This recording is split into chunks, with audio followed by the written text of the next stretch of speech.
Welcome to the Rebuilding Hollers, Come Hell or High Waters podcast.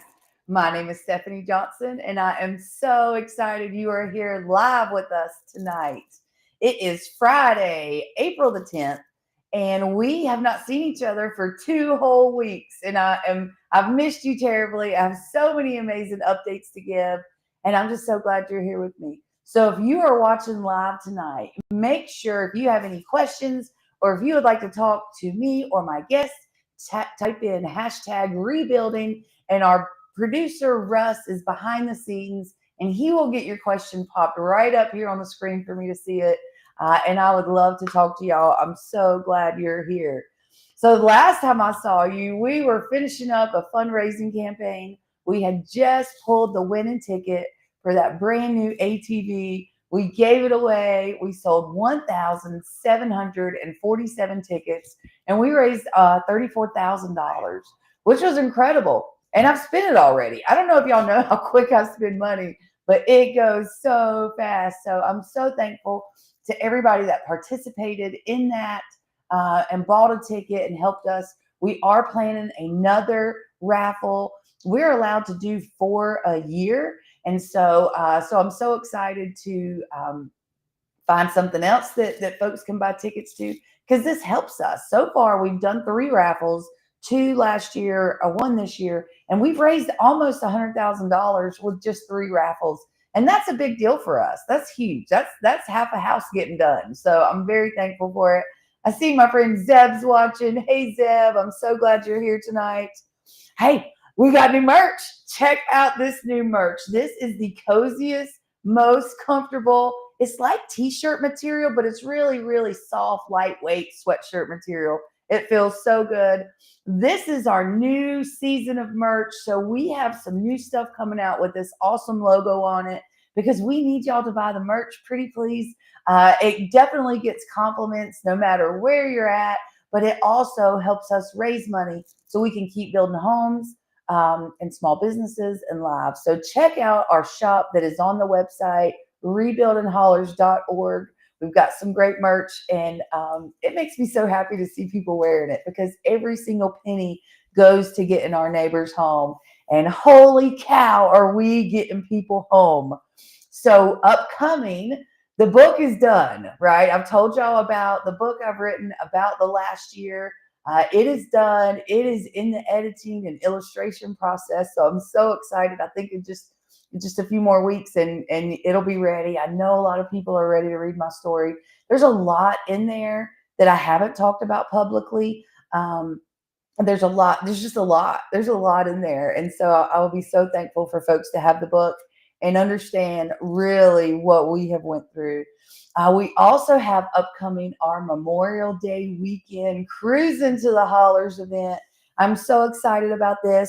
We're going to have vendors. We're going to have a car show, a silent auction, and a cornbread jamboree. It is going to be so wonderful. We're excited about all the different vendors, all locals. This is Memorial Day weekend, and so you can come to the mountains, visit all my friends back in the Hollers. Lake Lure is going to be having a fireworks show that evening. So you can come hang out with us during the day, head down to Lake Lure, and spend a weekend in the mountains, because we've certainly missed you. And we want you to come. We still want you to come see our mountains, visit with us, stay with us, and just hang out with the locals, because they're amazing. So we're real excited about that. May the 23rd. Also, so I was telling you a little bit about how busy our projects are. I want to tell you, we have had 589 project requests.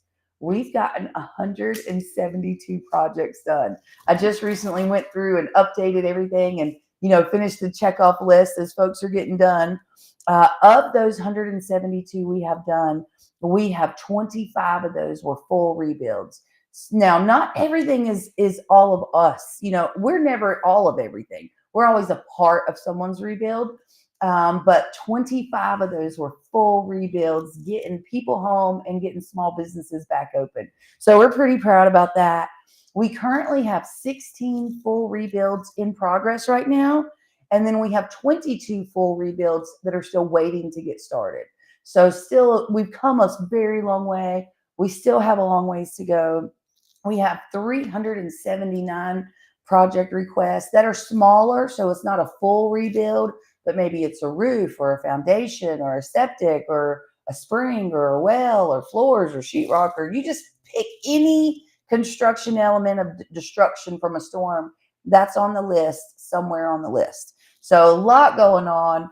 We did have a really cool week this week. So we were so honored to attend the Yancey County Chamber of Commerce banquet. Yeah, they called it a gala. I didn't dress up. I don't really own a ball gown, but I did put on a suit coat, and that was fun. And we were put up, and we actually got an award. And I wanted to show that to y'all tonight because it was such an honor to receive this Community Impact Award on behalf of Rebuilding Hollers. I've never won an award before, but that's always because I'm probably just a little bit too much wilding out. But it was such an honor to be recognized by our community and our Chamber of Commerce for all the work we've been doing, because it has definitely been a lot. So that was very cool. This sits right on the desk downstairs, and I just love it. I'm so thankful to have received that award. So I want to give y'all a couple project updates before you meet our guest tonight, who I'm so excited to introduce you to. I want to talk about a little bit of the big projects we have going on, give you an update because it's been a couple weeks. So project number 3 is almost done with their sheetrock. They have been hauling butt getting that sheetrock hung up. So they're still hanging and finishing their sheetrock. Project number 8 actually finished their sheetrock. It looks so good. And the homeowners, this project, the homeowners have built the home. They're doing all the work. And so we sent in a sheetrock crew because hanging sheetrock, number 1, is very hard and very time consuming. So we sent in a crew, and in 1 week, they had all the sheetrock hung and mud and sanded. And so the homeowner was so excited, he was immediately in there painting. So we're real excited for project number 8 and their sheetrock progress, because next will be they'll finish the painting, then they'll knock out the trim, then goes in the floors, and then cabinets, and then and they're going to be done. They're going to be home in no time. So we're so excited about that. The most exciting news of the evening is project number 9 was home in time for Christmas. That one is done. I'm so excited for this family. They lived for over a year and a half down by the river in an RV, and they've just been through it. They have been through absolute fire, and I'm so thankful that they are not going through fire anymore. They are home. So another project done. Number 9 is home. Project number 12 is getting their HVAC roughed in. So we're real excited about that. That's our barn dominium on top of the mountain. It is coming along fantastic. Last week, project number 32 had their road installed. So this is where the house is going to be. My truck is sitting just a little outside the home site. And so we had an incredible road with a local heavy equipment operator put the road in. Right now, Duke Power is putting in the electrical. And then as soon as that's done, because it does have to go underground there, as soon as that's done, gravel's going in, and we can start digging their foundation. So we're real excited about project 32. That project is also, that's our 3rd Cougar Carpenter house. So Jeremy Dotz over at Mountain Heritage High School's construction technology program is building that house right now for us. So we're real excited. They're pushing hard to have it done just right as school is done. The house will be done, and we'll be pulling it out. So they're building that one in record time. And that one, we will actually have custom trusses made. So the house, it'll be 2 small houses put together like a modular, and then we'll have trusses set. So we're real excited about that house. Project number 34 has got their hardwood floors installed. We are so excited about that. That was done this week. So his sheetrock, his plumbing, his HVAC, his electrical, his paint, now floors is all done. So his next step is trim and cabinets, and then appliances, and then he'll have his final, and he's going home. So I'm so excited about that.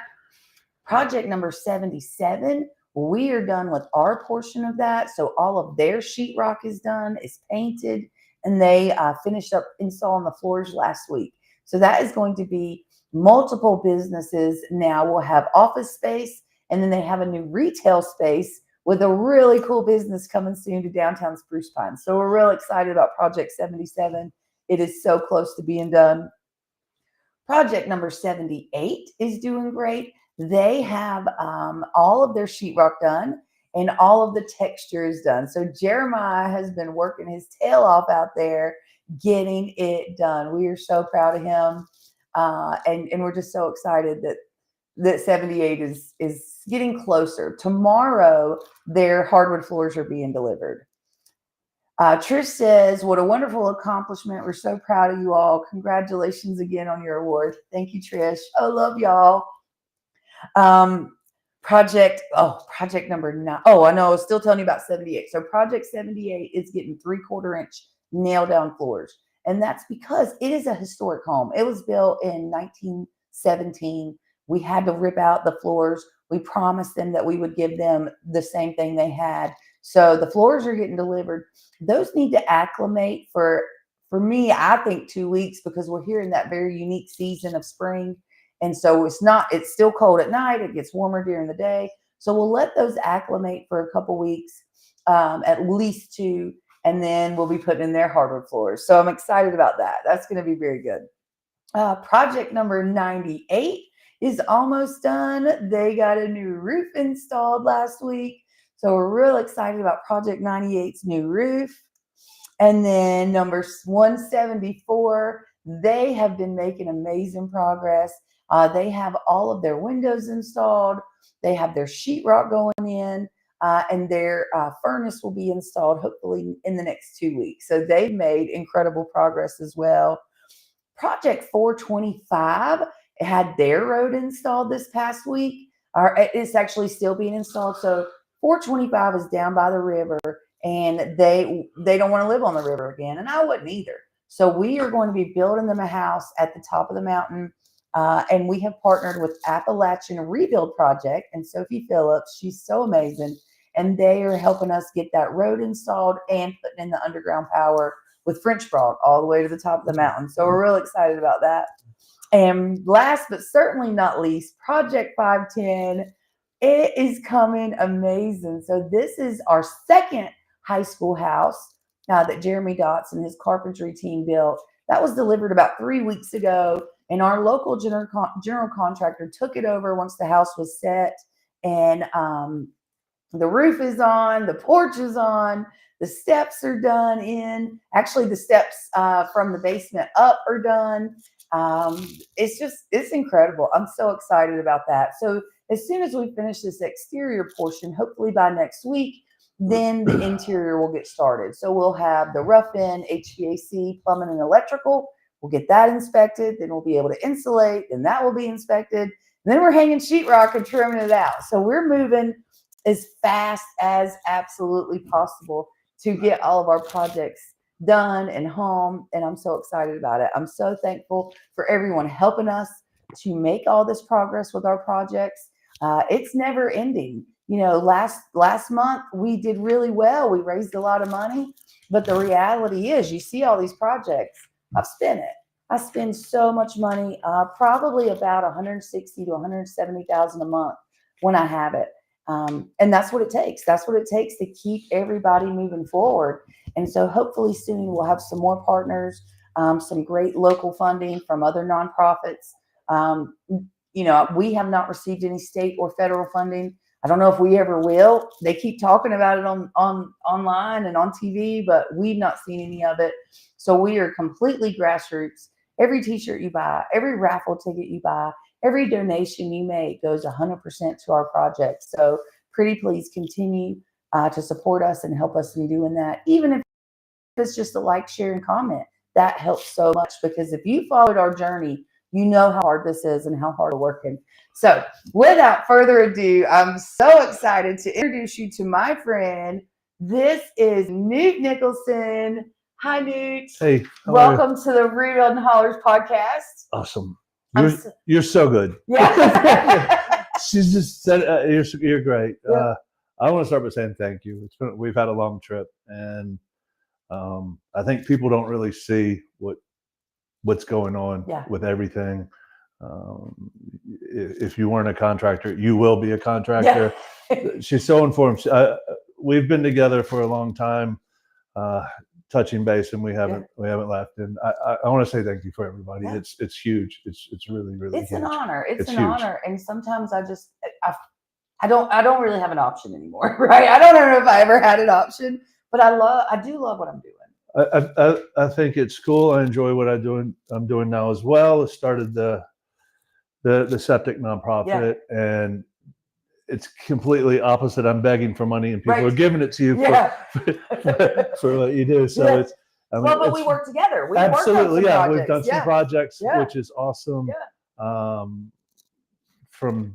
I guess we were just talking day 4, basically, which is day 1 for us, and it's I want to. It's been a pleasure. Nute has. I'm glad you're here, and Nute has a lot to talk about. So Nute and I met. Now we've had mutual friends. That's how we met. That's how we met. So mutual Rusty, friends. Yeah. But after the storm. Yes. So we met in the parking lot, in Rose's parking lot, through Rusty, because he said, "There's a guy coming, Nute. You need to pay. You look for Nute. Look for Nute. Look for Nute." I'm like, "Okay, I'll look for Nute." And then we made friends, and we've been friends ever since. Yes. And our worlds, we're in the same world. And both of us nonstop, I think. Yeah. Yes. I mean, it's really it's from both of us from work to here, I think. Yes. I got a shower. It's nice. It's good. Yeah. As long as we bathe and keep it going. Every now. But it is hard to get money, and it's hard for people to understand, I think, what we do with the money. Like that's why I'm always with the photos and always because great. I want people to see where I'm spending money. It's very important. It is. Like what you just showed is wonderful. I know the project, some of them. Yeah.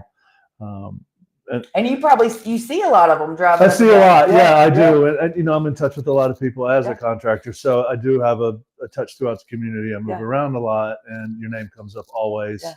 It's great. It's good to see.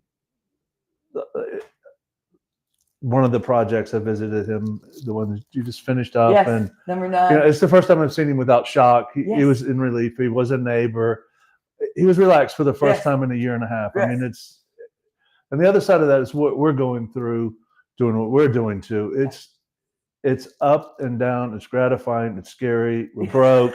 You got some money. The money goes away. You help some people. Then it's up and down. Yeah, it's a roller coaster. Solving problems, and it is. It's great. Again, one more time, thank you. Nute Trisha says, "Hey, Nute." Yes, she is awesome. I love Trish. She's so good. You know Trish over at DT's. Apparently, yes. You want to go get that calamity? That's what you want from Trish. She makes the calamity. Oh, it's the best breakfast sandwich in the world. So we met, so our worlds we're constantly going around, and I see you all the time. We've worked together on projects, but you live here. You're local. Yep. And you responded a lot sooner than I did in the storm because you had a preparedness level. And you've indicated, I mean, I didn't know what was coming. I had no idea what was coming. I don't think anybody really knew. Right. At all, but just kind of weather sensitive, maybe. Right. Being on the beach, and I spent a lot of time on the water. Yes. I've been through this before. There's no way anybody could have predicted what happened, but kind of the night before, I think it was around in the afternoon, as a contractor, I had 5 to 7 crews all throughout the county. I said, come get chainsaws, pull ropes, any medics that we could have. Right. I keep a really good medical bag, from stuff I shouldn't have to stuff I do have, from stitches on job site. I keep it around. I'm pretty comfortable around. Oh gosh, Zeb says these two need to be the next president and vice president. I don't think the world will be ready for that, Zeb. Yeah. I think that the world. Well, I mean, we've got a good. He went through this with Rusty round 1 too. Yes. Yeah, I mean, that was pretty hard. How you doing, Zeb? Yeah, Zeb's great. I still owe you that 20, brother. Are you owe Zeb $20? He doesn't want to talk about it. Okay. I'm just messing with you. I love Zeb. I'm so glad Zeb and his family are home. Yeah, they went through it too. God, it's been hard on everybody. It's just been everybody, and I think you can see it.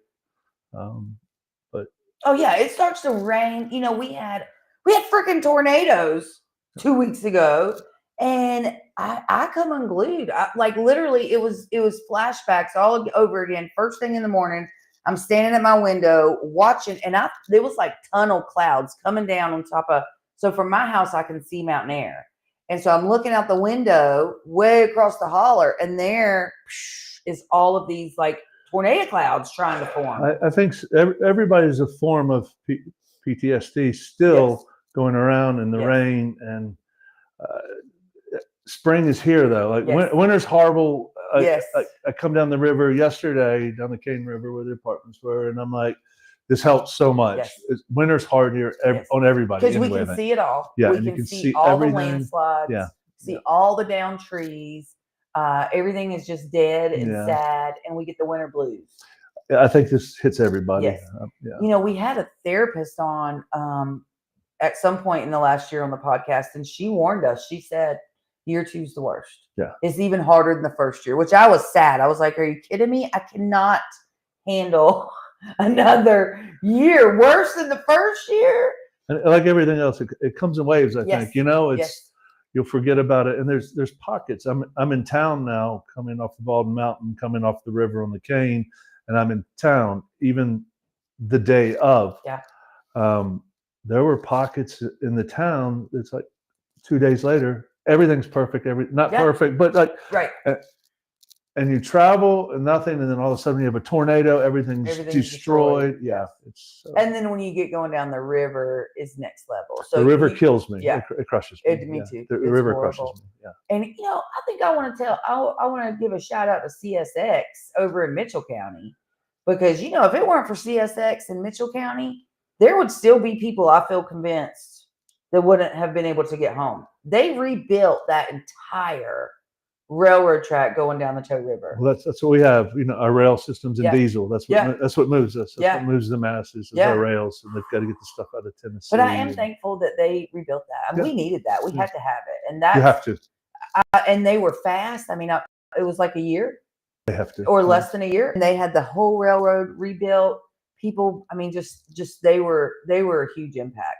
But we're getting ahead of ourselves because we want to talk about. So you live in town. I was between the apartments on the river, and then Brandy has a place in town, and then I was kind of still staying at the river because I was working down that way, and I don't like to get up and move so much. So I was still planted at the river, and physically not sleeping there at that time, the night before the storm, and that's kind of.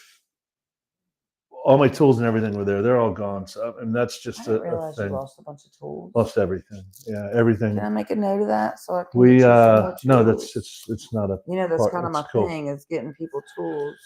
And the night before, I guess around the afternoon, I spoke to guys in the cruise, and we all had a phone number. Because you had a Viper phone.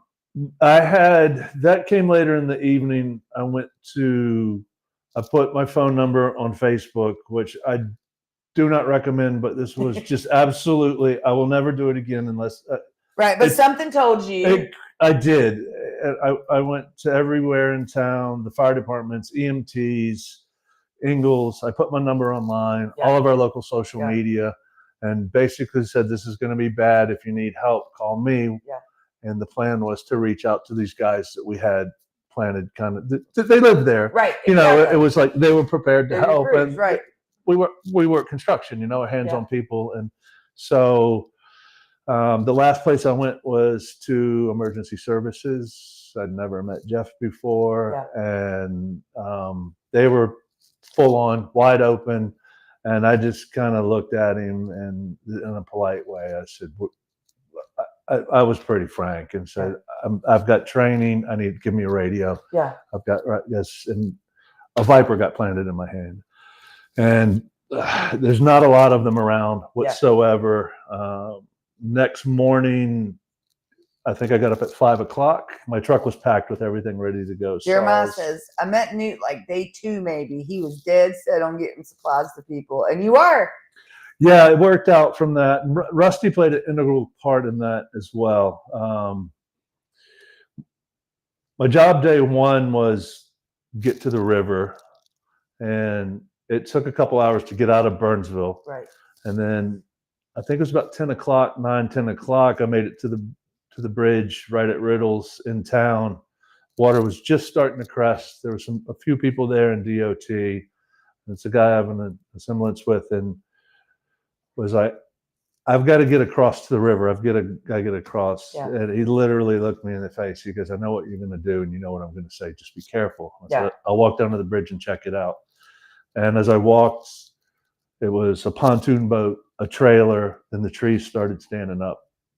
And then the trees started turning. And within 3 minutes, everything broke.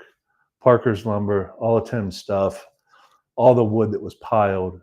It was Tonka toys going down the river, gone. And were they coming over the bridge, or they were? The water physically came over the bridge about 4 to 5 foot for the initial burst and the snap, and that's kind of what caused everything. It was a massive log jam there. It was everything came off Mitchell. It all hit at once. There was houses, everything you can imagine came down. Because that the cane comes up Pensacola. Yeah. So it had already just hammered Pensacola, ripped houses off of their foundations. Yeah. And I mean, cattail, Pensacola, all of it. It was a matter of minutes, really. It was a matter of minutes. And then after that, I just turned back. We went back into town and couldn't get through. I picked up a friend that works with me. We had chainsaws, and so it's just we got to get to the river. There's people that stayed in the apartment. So folks online, he has an apartment complex on the river, and so that was your home base. Yes. And also, we had 3 tenants. You had 3 tenants. 3 tenants, and we knew they stayed. Yeah. So I said, okay, let's get there. And Greg was with me. I said, let's get down we tried to cut through Baker's Creek. So we cut out the majority of going all the way up, and then to Baker's Creek. There were people out with some tractors and stuff, but we cut a mass going up Jack's Creek all the way to Baker's Creek. Once we got to Baker's Creek, there was a huge mudslide that remained a long time. There were some entrapments there in that area. And we turned back around, got to the bridge. Shout out to all the sheriffs from the first 3 days on this one. Aren't they amazing? Yeah, we love Shane. We love our deputies. Shane did a wonderful job. I mean, he's my hero. I don't have many, especially after what we've just been through. Shane is one of my. I wouldn't have wanted anybody's job doing this. I wouldn't. So, literally, it's kind of good, bad. But Greg, I said, I've got to get to the river. Yeah. The sheriffs that were there, they all know. I know them. They know me. Not personally, we know my face. Of course, we're that small. It's a community. Yeah, small place. And he was like, "You're not going. If you go, you're going to go to jail today." Right. And so I literally said, "Greg, I have to go. Yeah. It's urgent. I have to go. Do you want to go?" He said, "No." So I went home. This was about 2:30, 3 o'clock in the afternoon. That first day. Day one. Right. Day one. Had to get to the river. We got, and I literally went home and said, if I'm not home from 11, just come get me, because I'm just coming, pay my bond, get me out. I didn't really think it was going to go that, but because you're ready to go back. That because there's only for folks that don't live here, so you had to go down 19, you had to cross the bridge at Jack's Creek, and that's the only way to get there. That was it. Everywhere else, I mean, you couldn't get down Jack's Creek, you couldn't get up over Cox's Creek, and you couldn't get through Baker's Creek. Everything was shut from there. And like all these little pockets of our community were barricaded in. It's like our holler, we were barricaded in there for 3 days. And so, that was everybody working, trying to get to each other. I would say what I know in town, we helped cut around. Burnsville Fire Department was there. I would say by 1 o'clock, most of the community that had saws, tractors, and anything were out. Yes. And moving. Yes. Out and moving. Absolutely. And then us that were trapped were trying to work our way out. Yeah, there's people trying to get out, get in on any of the big roads. Jack's Creek was cut open. I probably left there around 1 o'clock. I'm horrible with time. It's now or later for me, so my time and numbers is horrible. No. So when we got back to the bridge, there was traffic there, and I just looked at him. I said, I got to go. Yeah.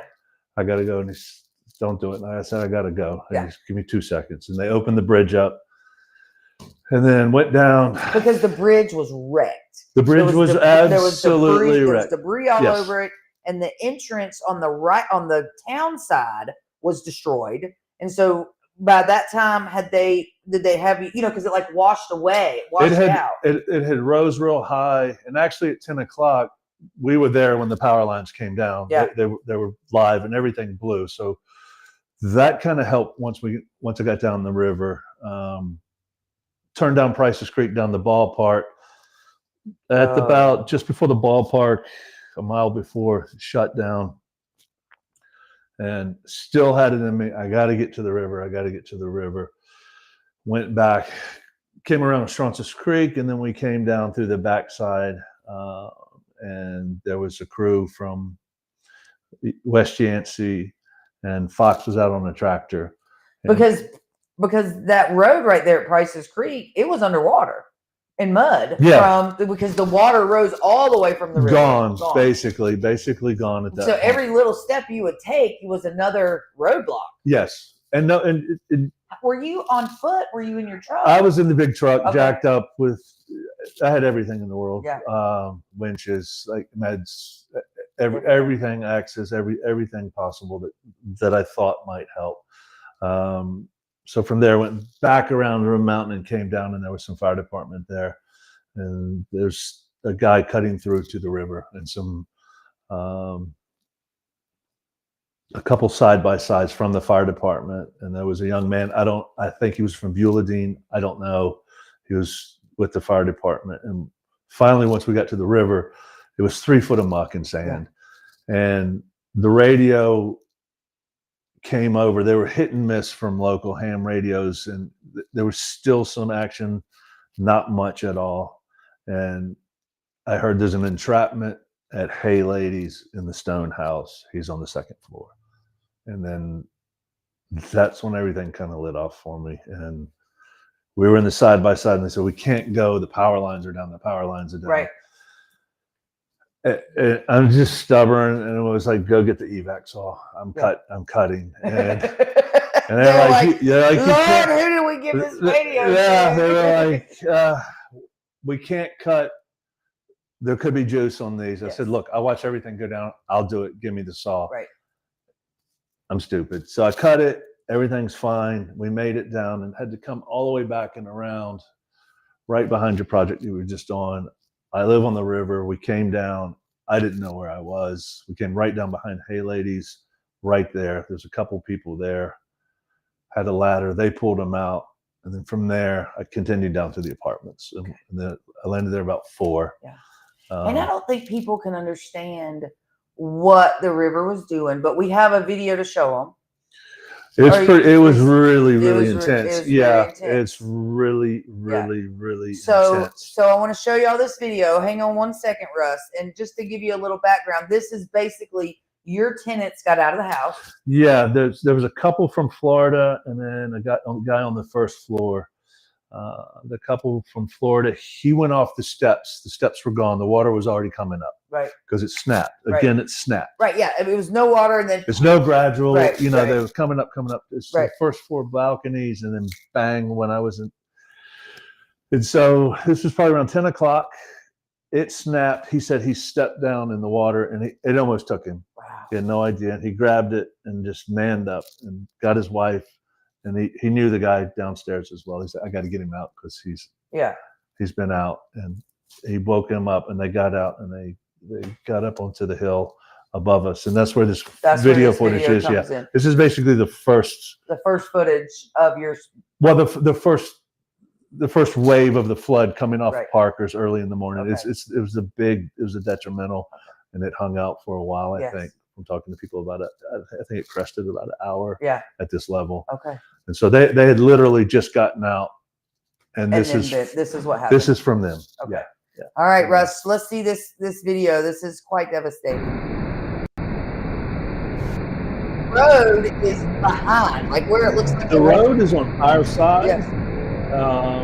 That bridge is normally about 30 foot above water. Because just beyond the tip, there's the bridge. Yeah, I think we're cresting around 40 foot here, 36, 40 foot, and that's the bridge that's gone now. Yeah. It came through, I think, about 5 foot through the 1st floor, and you've seen it's taken everything. It just destroyed it. It absolutely destroyed. The building is still standing. Barely, but it's still there. It's still there.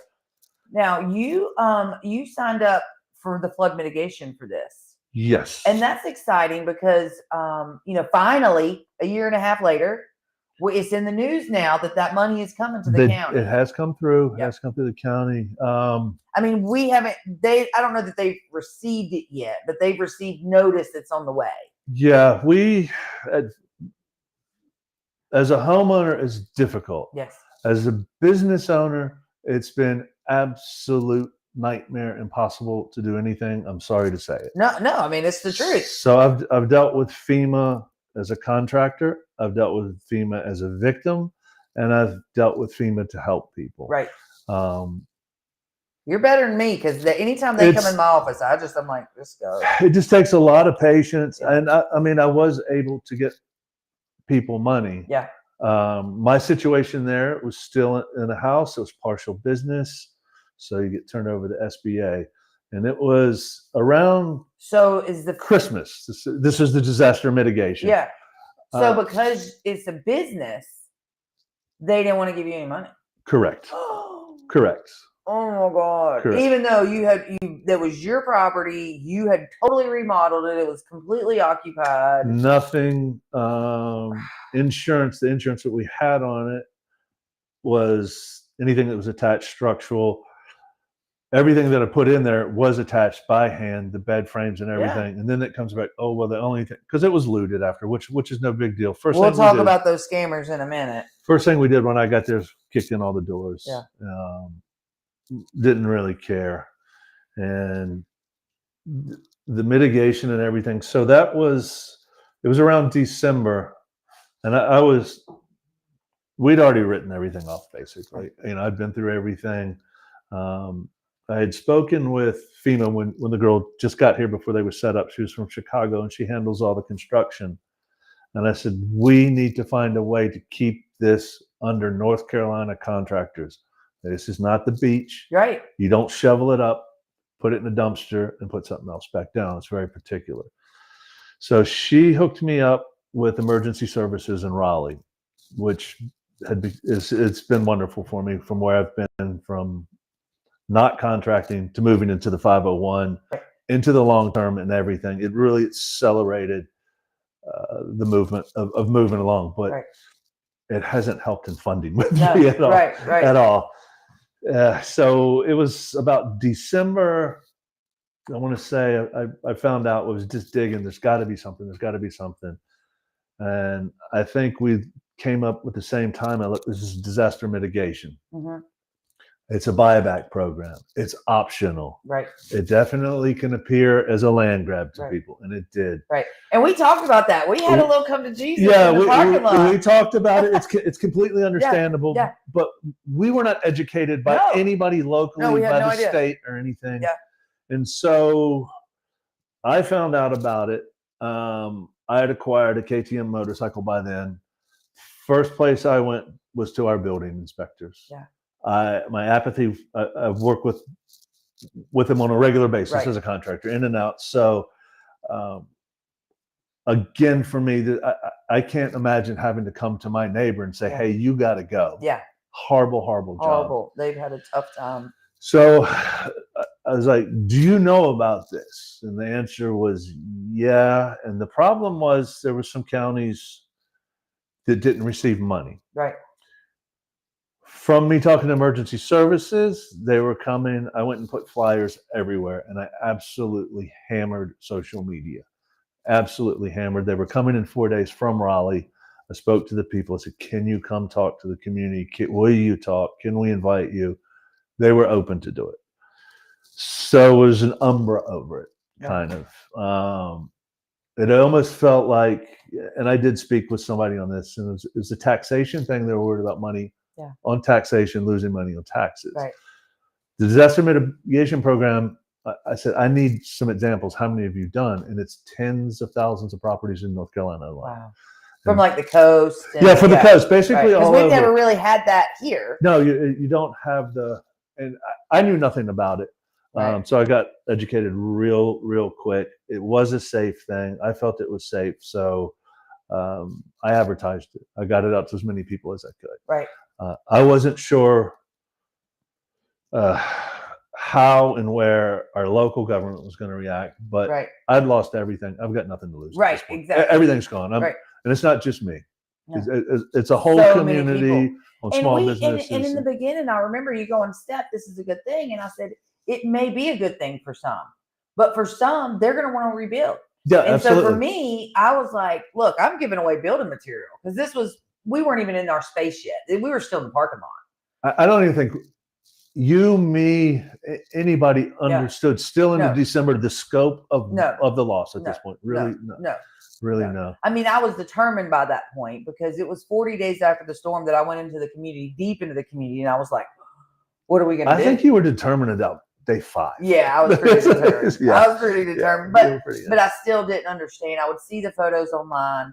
I would see my neighbors telling me everything that was happening. But I just wanted to be there for them and get them what they needed, but not go out. I had the grasp from, well, back up to that. So on that first day, I think I got just past that, helping those people. I got to where Guy's old store is. I saw the guy that was working with me. He'd been my right-hand man, Fremont, for just ages and ages, for a couple of years, and he's a real mountain man. And I said, go to Little Creek, get every name, get every number, knock every door. I'll see you. I'll see you. And this was first thing in the morning, day 2. Because Little Creek, the road is gone. Gone. Everything was gone. It's still gone. Everything is gone. They had hiked up and around, and they evacuated somebody that needed dialysis. Right. And that was by day 2. Rodney said that video was unreal. It still seems like a bad dream. No one can fathom how much the water rose. No, it really is impossible to understand. It's so... And especially now when you're driving those roads, right? Like now, that road that you couldn't see underwater, I drive that road almost every day. It stayed. DOT did an absolute phenomenal job. The local guys did an absolute phenomenal job. I think I went there about 2 weeks in, 6 o'clock in the morning, and I stood up and I thought these guys, and I cried. I'm like in front of all these I mean, like, because I know what they're seeing. Yeah. By that time, the road was half of it was there in some places, all of it was gone in some places. Gone. I mean, it had to be rebuilt, and as they went along. Yeah, and that day 1, that afternoon when I hit there, all of our communications in town, the Vipers, nothing kicked, and boom, it kicked on. Once I hit the river to Little Creek, it kicked on. So I had the privilege of hearing, and Rusty's ride. Rusty also. He hooked up with a guy from Ramsey Town Fire Department who was trapped on the other side of the river up by you guys. So he had a Viper working on that side of the river too. And I could hear his communications back and forth. This was about 5, 6 o'clock the first night. And this is the nightmares of hearing Murphytown people go down the water. We heard everything in Tennessee, all of Swannanoa. This is really the haunting thing. You're hearing rescue workers all over and just help. It was absolutely overwhelming, and it kept me up for a long time. It still does. I mean, that was the sounds. And that I think is what pushed you forward, because in the beginning in Rose's parking lot, you were doing rescue work, and then you would come once we got well established in the parking lot. You would come load up with stuff. And you would go again. That's where we got to know each other, because you would come in. Yes. And then you would get whatever you needed, and then you were gone again. So from putting that phone number up, Rusty talked to me about 10 o'clock. Yeah. And he got brought into town, and that's the last communication. He said, I'm going home, get a list. Yeah. And then 4 days later, I had comms. And then we were in town. Our electricity and internet came on day 4. And all of these people, it was probably, I don't know, 50, 60 texts. Yeah. Where's my aunt? Can you find this person? Can you find that person? Yeah. And the first day when I came back, I told Brandy, I said, start a list immediately. Yeah. I had the list from Little Creek. Day 2, the second day, New York Swiftwater tried to come down and follow me. I'm like, you're not going to make it. Take your truck and go home. Yeah. You're not going to make it. Yeah. Because there's no road. We have to knock doors. Yeah. I said, I understand, but here's all your list. And so she went home and started a list. Her son's in California. So we started a running list. the Viper would connect, and I think day 2, 3, I had a description of her aunt who stayed on cattail. Oh. And I couldn't discuss this with her, but it was, and entrapment still there. So I think late afternoon, day 2, I was up past Tootie's Creek, all of that stuff. Landslides up Tootie's Creek. Everything, it was pretty bad. It wasn't hit geographically as bad, but the decimation of the homes and the people. And I think day 3, I made it up to her. It was almost to CeeLo. It was not her. Yeah. Thank goodness. Yeah. But there was a lot in between. And then we had the people that weren't here that were here, and their MRAPs and their communications. They hooked me on to there. So where these MRAPs were, they had satellite communications on Viper. Okay. So I was actually privy to some stuff. What's MRAPs? The military. Yeah. Because we had, these guys were amazing. Those are the guys, because I was told that the governor put stand down orders on our military and on our state responders. On Yancey County, it was my understanding that military wasn't even, they had to make special calls and everything just to come through. They had to designate it as a training mission. Yeah, these guys weren't here. Yeah, they weren't here. No. Because what we've been told, now this is not official.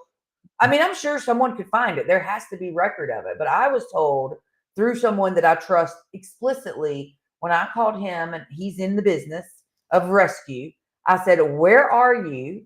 And he said, "We're on stand down orders. The governor won't let us deploy." For whatever reason, Mitchell had them, everybody around us, and then just for them to pass through us. So they weren't here, but they were. We had some people. We had some outstanding. We had some outstanding people. Okay. The men in black. They put it in as a training mission. They got the big dogs here. We don't know. I don't know, but we were thankful. I was able to get from basically, I ran the river for a couple of days. I think it was day 4. Yeah. I came Hold back. On, we gotta keep going, because we're gonna run out of time, and I want to talk about a couple more things. So you and I, we started seeing after the first 3 months, right? So you had run a lot of rescue, and you did a lot of things in the beginning. No rescue, but you know what I mean. Yeah. Oh, you were there. There's you were helping. Rescue. You were cutting through. No rescue. Yeah, you can't say that. Sorry, no rescue. Responding though, cutting ways. You were cutting your way in. Well, I was there. Yeah. He was there. That's the end. I would like to say, from having the phone, and Rusty was a big part of it. It was absolutely phenomenal response around from the East Coast everywhere. Doctors, prescriptions, horse teams, and a team of guys that are from here. These were the guys I was with in Roses. Yeah. I think it was a grading team. Again, we'll hold the name, but they came up with everything. Mom, dad, no mom, but dad, 10 guys. Heavy equipment. Communications, equipment, and the move. And that's basically what we were doing, was just moving medical supplies, fuel. Rusty supplied. We probably had 1,000 gallons of petrol stacked behind us where we were sitting, right? But it was all covered up. So because we had wild stuff happening in the parking lot. Oh yeah. It was wild. It was crazy. Do you remember one of the guys, because I want to talk about this real fast. There was a guy that was running loads, right? He was running supplies to Cattail. It was very traumatizing. Everything about what we were dealing with was so traumatizing. And he comes back, and he's lined up to refill. And I get a call over the radio going, "We need a local that can talk. We have a guy freaking out." And he was foaming at the mouth, totally freaking out. Yeah. And we think he was traumatized. There maybe maybe he took something to keep him going for days, because he was trying to help so many people. The visuals from running, and he was up at Cattail. Yeah. I had been up. I'd already made a couple of trips back and forth.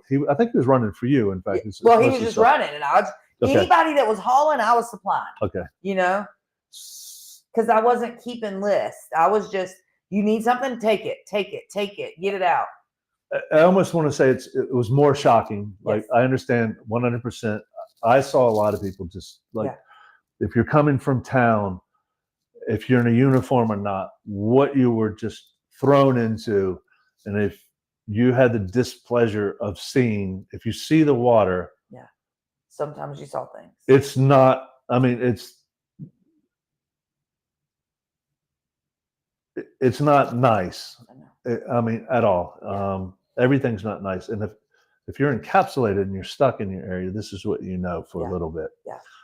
And then when these people came back to Roses to see you, and then you go back and you see the glaze. Yes. You see the shock. Oh, I saw it. You see the shock. And that's why I was determined to be there from sun up to sundown, because I didn't want them to finally get to town and have nothing. Yeah. Because if they didn't have cash, they couldn't buy anything. Even if you had cash for a while. Yeah. I mean, so for me, it was, I want to be there for them. I think I also wanted to check on my friends. You know what I mean? Because I couldn't get to them. So the best place for me to get to check on everybody I loved was to be right there and have whatever they needed. Yeah. And that was a big part of it for me. So I think he was just, I think it was just a full exhaustion load. Yeah. Of it was scary. Not good stuff. That was scary. That was scary. I was glad you were there to help me through that. Because I'm not a medical person. I ran into him a couple days ago. He's doing great. He's doing good. Yeah, he is. And he was great. You know, he's still here, still helping. Yeah. Oh yeah. We sent him. We were like, we had to get him, because he was like, I gotta go. He was so wanted to help, but he wasn't helping himself. Heavy shock. It was heavy shock. Heavy. That's a good idea to say. Shock. He was in heavy. Yes. Yeah. Kay says the most shocking was the helicopter at Roses. Yeah, that whip. I missed it. But yeah, that was a rough day too. So I want to get in, because we don't have much time left, but I want to talk about a little bit. You and I both started going to these meetings pretty early on. Very early. With emergency management. And this group, we've got TZ says, have you received any help from the long-term recovery group? Funny you should mention that. Not that we're both going to laugh. We started going to meetings. Yeah. And it eventually evolved into the long-term recovery group, exactly what he just asked. And that's been hard. Yeah, it's early on after the 501, mine came through in December. Yeah, same time we got ours. So I had a wonderful girl helping me, and we were approached from somebody who's done this a lot. Yeah. At a pretty high level in DC. She happened to be here, and we hooked up with her. I don't know how it happened. God does that, yeah. As things happen, it happened. And basically what she said was, she was like, the long-term recovery is going to do this. You're going to have big 501s that are going to do this. They're going to pull out, and they're going to do this.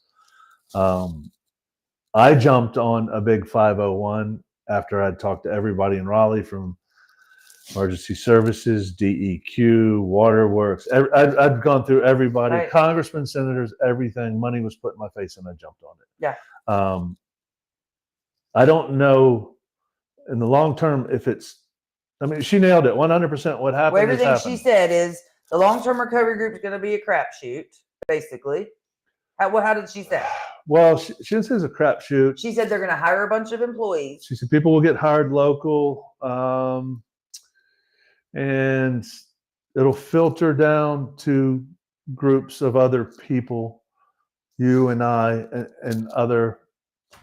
I just haven't seen any filters. Yeah, I haven't seen no filter. I'm doing something. Yeah, I don't even exist to them. They're giving money to their board members. Now, Mitchell County Long-Term Recovery Group is doing phenomenal things. I've got projects going with them. I love them. But the Yancey County Long-Term Recovery Group, where they're at, so it started with emergency management running the show. Yeah. And then I think that was old emergency. Yeah. Yeah, and then our emergency management director retired. We got a new emergency management director. His name's Brandon. I think he's fabulous. I like. He's also our fire marshal. He's lovely. Yep. Then we got a county planner. And so the county planner, I don't know if he was self-appointed or if the county appointed him, but now he is running the meetings at the long-term recovery group that we're going to. Yeah. It's not I'm still going. Yeah. We still go. Yeah. I mean, I leave and I beat my head against the wall from frustrations, but yeah, we go. Everything from that I've dealt with to deal with anything on the money side, coming from federal, state, local, right down to that, it gets really more complicated than it should be. Yeah. I've dealt with on the septic side, I was set up to deal with 5 counties. Yeah. I've dealt with 5 other counties. I have a good flavor, a good taste of what's going on and what's being done. It's all difficult. I wish it could be better. I wish we could have more organization. My big thing with me, and I know you, is if I'm going into Mitchell County, the guys I'm hiring are in Mitchell County. Yeah, we're hiring local. Especially for septic. Yeah. It's set up for that. The money needs to be, if you're building somebody's house or you're doing, especially their septic. Septic is such a crazy thing. You can't live without septic. You don't have your CO. Do you know, let me tell you, I was in a long-term recovery group meeting. A lot of times you'll go to one and I'll go to one. We cross paths because I can't go to all of them anymore because I just want to beat my head against the wall because they have millions of dollars and they're not doing anything with it other than making a payroll now with 7 employees. There's 7 employees with our local long-term recovery group now, all on payroll. Let's say, I mean, it goes for everything. I mean, transparency is wonderful on everything. Yeah. I'm setting in there. You're setting in there. I know lots of wheels are spinning. Yeah. Absolutely, lots of wheels are spinning. There's some stuff. But I was in this meeting, and this is what was said, and I just wanted to beat my head against the wall. He said before the storm, it was okay for septic or for septic sewer to be straight piped to the creek. In straight pipe. That's not true. That's never been a thing. No. But you know, he's the county planner and he knows everything. So what am I going to say? He's educated. I'm not. I wasn't there that day, unfortunately. I know. If you had been, you'd have lit him up. Yeah. I wanted to come unglued. I mean, it's what I've been doing. I was so offended when he said it. I mean, I'd have to hear it. I love you, but I'm not going to take hearsay. I believe you 100%. Yeah, no, he said it. He said it. He knows he said it. I mean, it was in the meeting. He was like, now, beforehand in septic, because, you know, the county's getting money to redo all these septics. Not yet, but it's coming. It's coming. Actually, I was supposed to go see, and again, this is a fight. People don't want to talk about septic because they know if they don't have a septic, you're getting out of your house. Right. So early on, I dealt with the Septic Association North Carolina, DEQ, Waterworks, well and septics, everything. There was actually a lobbyist in Raleigh, and I like to think and say, I know, I was sending them pictures and like, what are we going to do? What are we going to do? So because springs busted up septics. I mean, septics got destroyed. They got washed away. They got the spring under them, so now they're flooding in the house. I mean, you name it, it happened to them. And this is important for me to keep your septic guys local. Yeah. Well, because somebody down in Charlotte don't know how to do a septic in the mountains. And it's also confidence. Yeah. Like, okay, you live here, you're my neighbor. I can tell you, I don't have septic, or all of a sudden it's going into the creek. Yeah. If this gets back to health department, environmental health, you're evicted. But the director of the executive director of the long-term recovery group said 2 weeks ago in a meeting that it was normal for septics to be straight pipe before the storm. I think there was a lot that were there. Is it legal? Absolutely not. No. So I've been selling real estate here for over 12 years. So I do know a lot. I'm not normal in that I do have extensive knowledge about this area, plus my construction background. And all homes have septic inspections before they close. You know what I'm saying? Like, are there old timers that do? Maybe, but that's not the norm. No, it's not the norm. I think But it wasn't the norm before the storm either. No. In the 70s, the state had a program. They came and did everything for free. Everybody got septic tanks in the 70s. If they didn't, if they're on the waters, and they do not fit regs now. Yeah. But they will be grandfathered in. Yeah. Your inspectors will come out.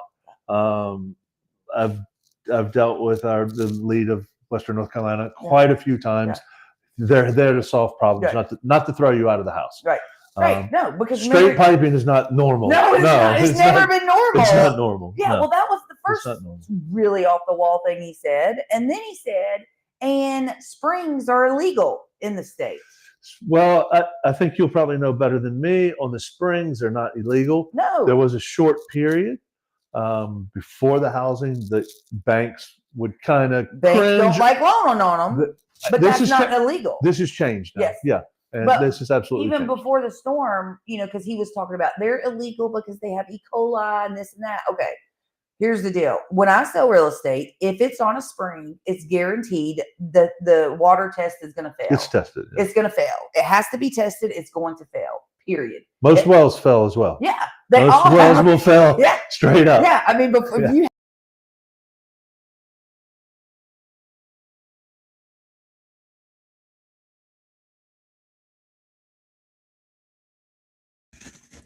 Well, we're having some technical difficulties, folks. I'm not sure where they went.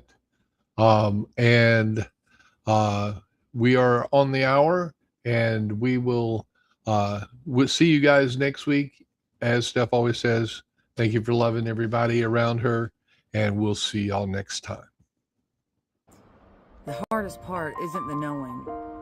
It isn't knowing everything that you have to do to get everything back right. The hardest part are the memories. Knowing exactly how it used to look before the storm. That's the hardest part.